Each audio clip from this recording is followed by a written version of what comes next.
जय हिंद साथियों, स्वागत है आपके अपने YouTube channel learn with Rahul sir के साथ। पिछले वीडियो में हमने CGPSC क्लास 12 का सिलेबस जाना था, सब्जेक्ट है इंग्लिश का। और उसके नेक्स्ट वीडियो में मैंने जो ये पार्ट था द लास्ट लेसन, अंतिम अध्याय, इसका आपको सार बताया था कि इस पार्ट में हमको क्या पढ़ने को मिलेगा।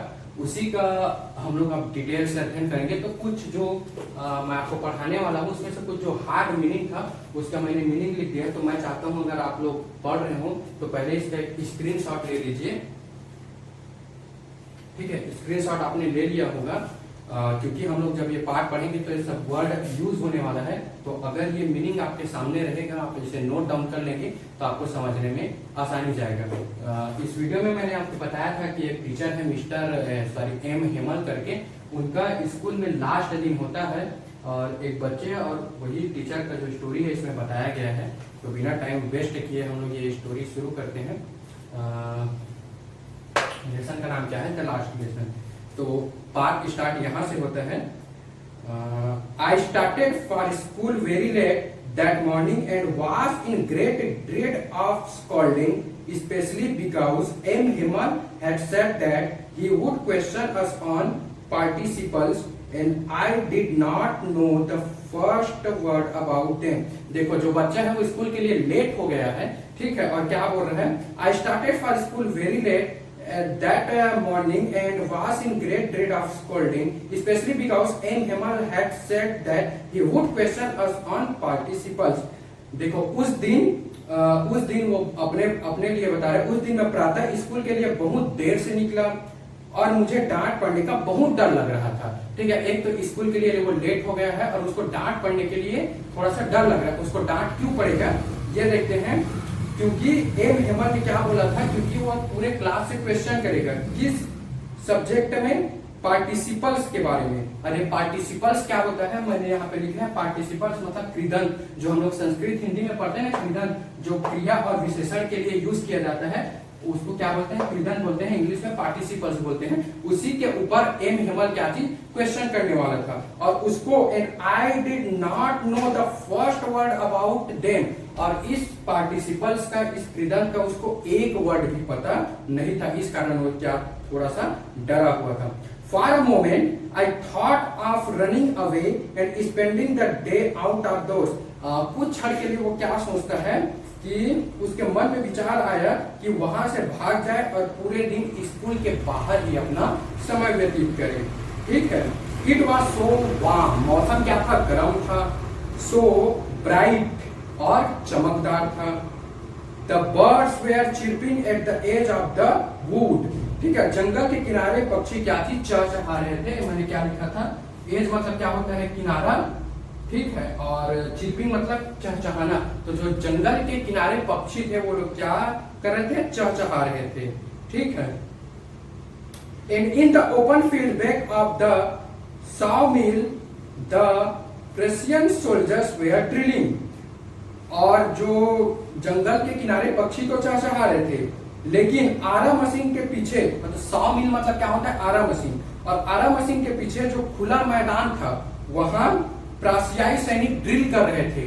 ड्रिल मतलब क्या होता है? परेड। जो सैनिक लोग अपना परेड करते हैं एक दो एक करके, वो लोग खुले मैदान में क्या कर रहे थे? परेड कर रहे थे। ठीक है, उसके बाद आगे क्या बताया है? It was all much more tempting than the rule of participles.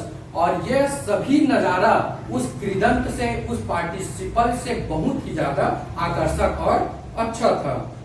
But I had the strength of resist and hurried off to school. लेकिन मुझमें इसका विरोध करने की शक्ति आ गई थी और इन सब को तेजी से इग्नोर करते हुए मैं स्कूल की तरफ चल दिया।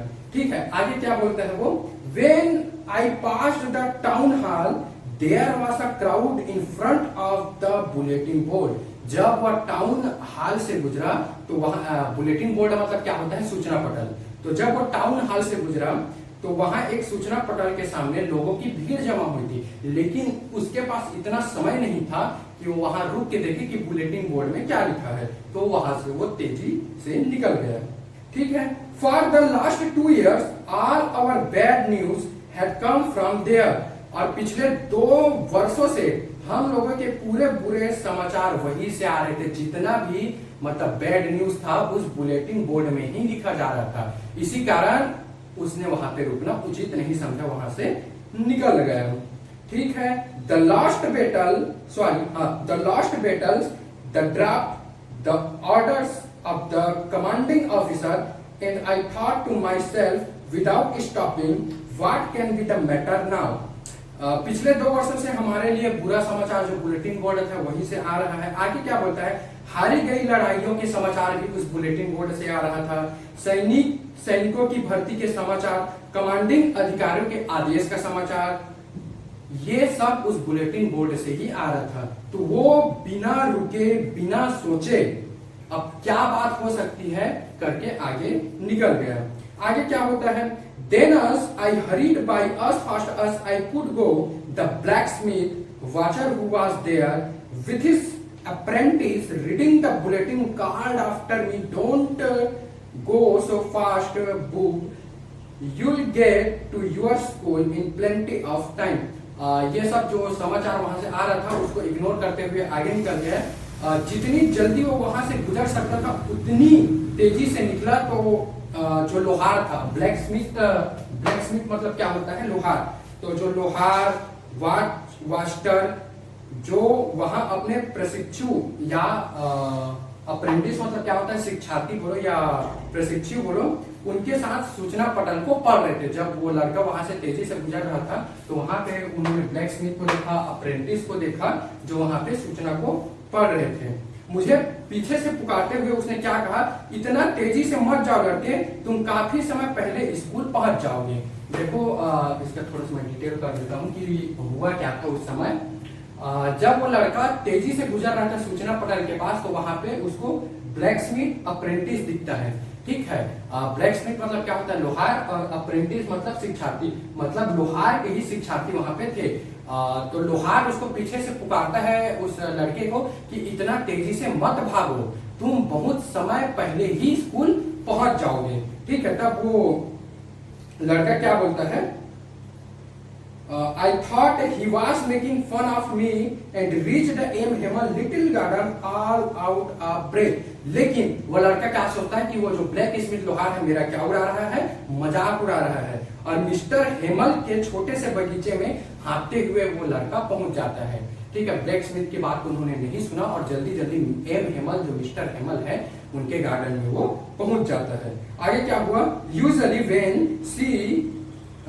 when school began, there was a great bustle which could be heard out in the street, the opening and closing of desks, lesson repeated in unison, very loud, with our hands over our ears to understand better, and the teacher's great ruler rapping on the table।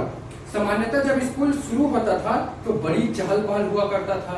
जब भी आप school जाओगे तो starting मतलब parade लगने से पहले थोड़ा चहल पहल रहता ही है। तो वही सोच रहा था थोड़ा चहल पहल होगा, लेकिन जिसे बाहर की गली तक सुना जा सकता था। लेकिन डेस्कों का खुलना और बंद होना, पाठों का एक साथ ऊंचे स्वर में दोहराना तथा अपने हाथों को अपने कानों पर रखना ताकि अच्छे में समझ आ जाए, ये सब जनरली होता है। लेकिन उस दिन न तो कोई आवाज लाउड था, न तो किसी का डेस्क खुलना या बंद हो रहा था। अजीब सा वातावरण उस समय था। ठीक है, but now it was all so still. लेकिन सब क्या था, शांत था। स्टिल मतलब मैंने क्या बताया था, शांत। जनरली स्कूल अगर आप जाओगे तो परेड लगने से पहले थोड़ा चहल पहल रहता है, थोड़ा शोर गुल रहता है। जब आप बच्चे क्लास में जाते हैं तो अपना डेस्क बार बार ओपन क्लोज करते हैं तो आवाज मतलब आता है। लेकिन उस दिन वातावरण में एकदम कैसा था, शांत था, स्टिल था। I had counted on the commotion to get my desk without being seen. और कमोशन मतलब मैंने क्या बताया, शोर, बिना शोर किए हुए वो लड़का अपने डेस्क में क्या हो जाता है, बैठ जाता है। ठीक है, उसके बाद क्या है, without being seen, but of course that day everything had to be as quiet a Sunday morning. लेकिन सभी लोग उस समय कैसे थे, शांत थे, जैसे कि रविवार का दिन होता है। ठीक है, आगे क्या बता रहे हैं, through the window I saw my classmates already in their places and M. Hemal walking up and down with his terrible iron ruler under his arm। और उसके जो क्लासमेट थे, बैचमेट थे, इनके जो मतलब साथ में पढ़ने वाले थे, वो ऑलरेडी अपनी अपनी जगह में बैठ गए थे और एम हेमल जो है वो ऊपर नीचे गुस्से भरी आंखों से इधर उधर कर रहे थे और उनके आर्म में क्या था, एक छड़ी था, रूलर था। I had to open the door and go in before everybody. You can imagine how I blushed and how। ठीक है, क्या बोलता है, लेकिन मुझे दरवाजा खोलकर सभी के सामने अंदर जाना पड़ा। ऑलरेडी लेट था वो, सभी लोग अपने अपने डेस्क में बैठ गया था, तो थोड़ा ब्लश होते हुए, थोड़ा सा लज्जा से शर्माते हुए उन्होंने गेट खोला और अपने डेस्क में चला गया। मिस्टर हेमल ने फिर उसको क्या बोला, but nothing happened. M. Hemal saw me and said very kindly, go to your place quickly, little Franz, we were beginning without you। Mister Hamel ने बड़ी ही नम्रता पूर्वक बोला कि जल्दी से तुम अपनी जगह पर जाओ नन्हे फ्रेंड्स, हम तुम्हारे बिना ही शुरू करने वाले थे। लड़का क्या था, लेट था, वो गया, थोड़ी लज्जा से गेट खोला और वो डर रहा था कि एम हेमल उसको क्या बोलेगा, लेकिन एम हेमल ने बड़ी नम्रता पूर्वक बोला कि तुम अपने जगह पे जाके बैठो, वरना हम तुम्हारे बिना ही क्लास शुरू करने वाले थे। अब यहाँ पे जो मिस्टर हेमल है उनका लेक्चर शुरू होगा। उन्होंने अपने लास्ट लेसन में ऐसा क्या पढ़ाया होगा, आगे का स्टोरी क्या है, इसको हम लोग नेक्स्ट पार्ट में देखेंगे। और आप लोग विजिट करते रहिए the channel learn with Rahul sir के साथ। ठीक है, तब तक के लिए